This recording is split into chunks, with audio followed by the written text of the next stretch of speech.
بہت بہت شکریہ۔ ناول فنا کا چھٹا باب پیش خدمت ہے۔ اس کا نام ہے کھوپڑی، سانپ اور سامری۔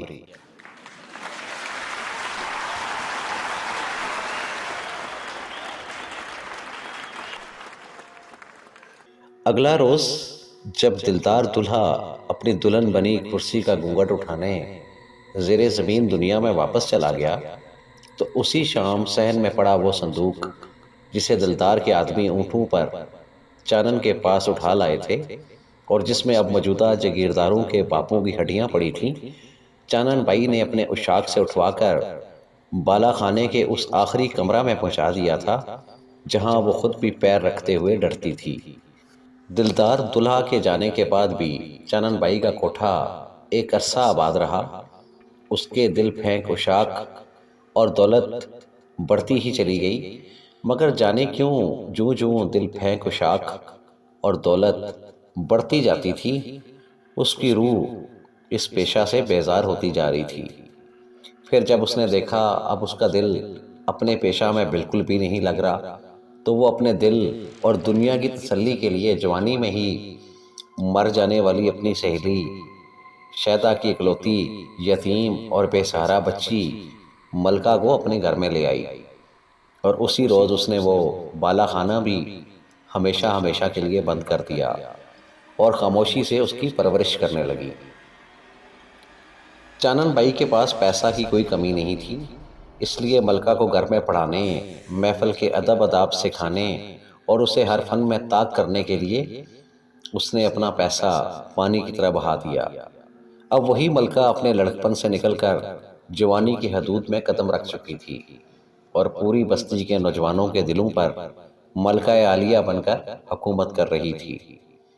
گو چانن بائی خود بھی اب جوانی سے نکل کر 40 کی دہائی میں آ چکی تھی، مگر اس کے حسن اور دلکشی میں بال برابر فرق نہیں آیا تھا۔ ادھر بستی کے جاگیردار اپنے اپنے باپوں کی لاشیں ڈھونڈتے ڈھونڈتے خود لاشیں بن کر رہ گئے، اور اس صندوق کو ڈھونڈنے کی ذمہ داری اپنی اس اتھری نسل کو منتقل کر گئے جس نے ابھی ابھی جوانی کی دہلیز پر قدم رکھا تھا، اور جو جھوٹی سچی کہانیاں سن کر یہی سمجھ بیٹھے تھے کہ ان کے دادا کو کسی دوسرے کا دادا نے صرف اس لیے مارا تھا کہ اس صندوق میں کسی بہت بڑے خزانے کا نقشہ پڑا تھا۔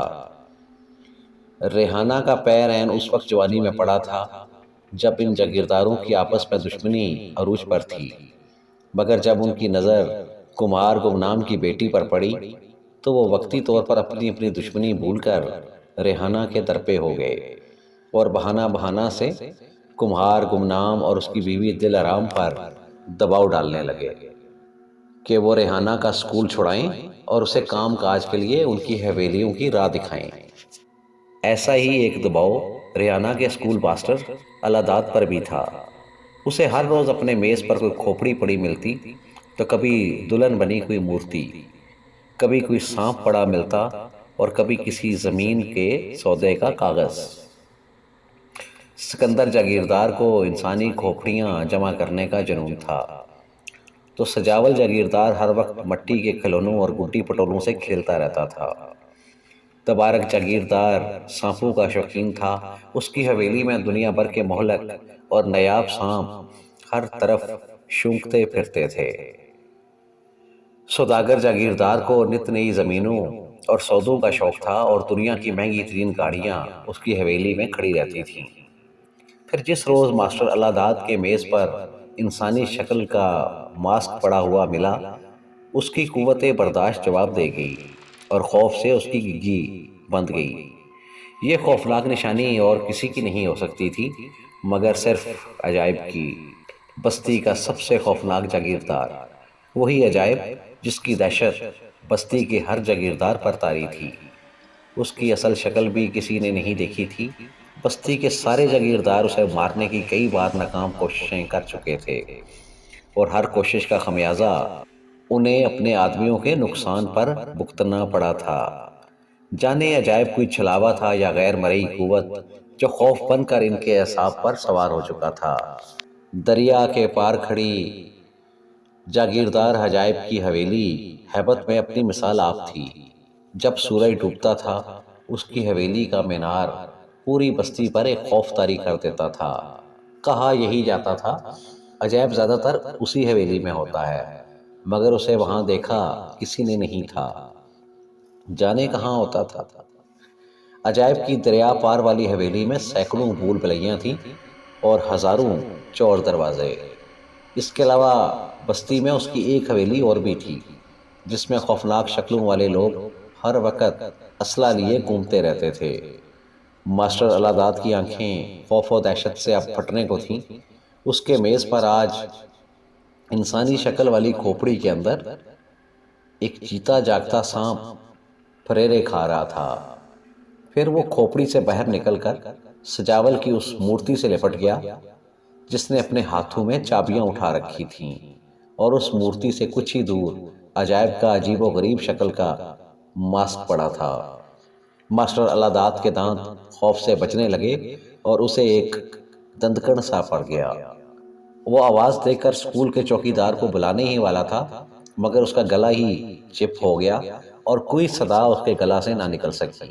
اچانک اس کے کمرے کا دروازہ ایک دھماکہ سے کھل گیا اور اس سے ایک لہیم شہیم نوجوان جس کی موٹی موٹی آنکھوں میں لال ڈورے تیر رہے تھے اور باری مونچھیں اوپر گالوں کی طرف چڑھی ہوئی تھیں، اپنا کندھا پر اس کا چوکیدار اٹھایا ہوا اندر داخل ہوا۔ اندر آ کر اس نے اسکول کے چوکیدار کو کسی کھلونا کی طرح اسی کے میز پر پٹخ دیا اور اپنی انگلی اس کی طرف اٹھا کر کہنے لگا، ریانا کی راکھی آسان نہیں ماسٹر، بڑے بڑے چوکیدار ٹھکانے لگ جاتے ہیں، یہ راکھی اب میں خود کروں گا۔ ماسٹر اللہ داد نے پھٹی پھٹی سی نظریں اپنے مردہ چوکیدار پر ڈالی، پھر اس کے منہ سے نکلا، جہاں بستی کے آگو ہی ڈاکو ہو جائیں وہاں کرایہ کا چوکیدار مرنے کے علاوہ اور کر بھی کیا سکتا ہے۔ اشکے بھی اشکے ماسٹر، تو سیاڑا ہو گیا ہے۔ آنے والے نے ہاتھ اٹھایا ہی تھا کہ اس کی نظر اچانک میز پر پڑی دیگر جاگیرداروں کی نشانیوں پر چلی گئی۔ پھر وہ دبنگ لہجہ میں کہنے لگا، جہاں سامری قدم رکھ دے وہاں بڑے بڑے جادوگروں کے جادو ٹچے چس چس اور مس مس ٹھس ہو جاتی ہے۔ یہ کہتے ہی اس نے خود ہی میز سے سکندر کی بھیجی ہوئی انسانی کھوپڑی اٹھا لی اور اس میں سجاول کی مورتی اور سوداگر کے سودا کا کاغذ ڈال دیا۔ پھر تبارک کے زندہ سانپ کو اس نے کسی رسی کی طرح بل دے کر اسی کھوپڑی کے منہ پر لپیٹ دیا۔ صرف ماسک اس نے میز پر پڑا رہنے دیا تھا۔ میں اب چلتا ہوں، یہ کہہ کر وہ جانے کے لیے مڑا، پھر ایک لمحہ کے لیے پیچھے مڑ کر کہنے لگا، میرا ماسک یہیں پڑا رہے تاکہ باقیوں کو کان ہوں کہ اب اس سکول کی طرف کسی نے نہیں آنا۔ اتنا کہہ کر وہ لمبے لمبے ڈگ برتا ماسٹر اللہ داد کی نظروں سے اوجھل ہو گیا۔ کون تھا یہ؟ کون ہو سکتا ہے؟ کون ہو سکتا ہے اتنا عجیب؟ عجیب عجیب کہتے کہتے ماسٹر اللہ داد کے ذہن میں اچانک ایک جھماکا سا ہوا اور پھر اسے غش پڑ گیا۔ بہت بہت شکریہ۔